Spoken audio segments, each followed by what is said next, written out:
Brilliant. Absolutely brilliant.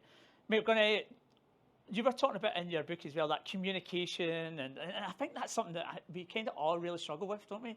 Or just, I don't. Especially as a jock. Oh my word, I'm offended.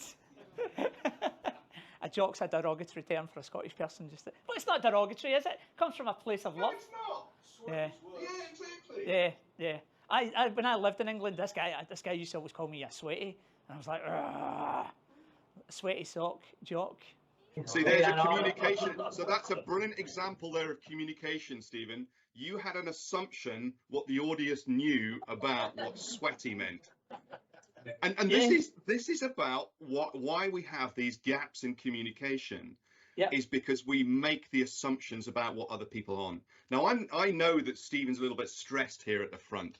And so when we're stressed, we make assumptions, we make greater assumptions about what other people know.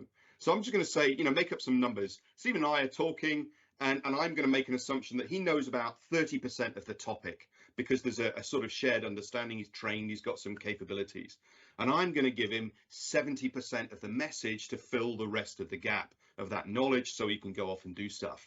But the problem is we're now both stressed. And so I want to get stuff done. He wants to listen quickly and then interrupt and get the next step on, get out to do the job. And what happens is I only give him 30% of the message, and he's only got 30% to start with. So there's 40% of the message and understanding just floating around the ether. And that's exactly what he's just done with his sweaty sock jock thing, is the assumption that he knew that you thought, well, he thought you knew what sweaty meant in terms of rhyming slang. So there we go. Great example. Thank you, Stephen, for bringing communications to life.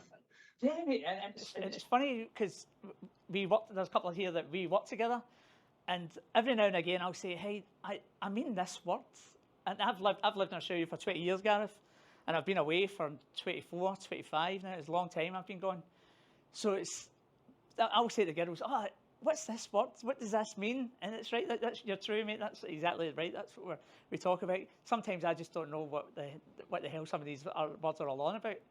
But mate,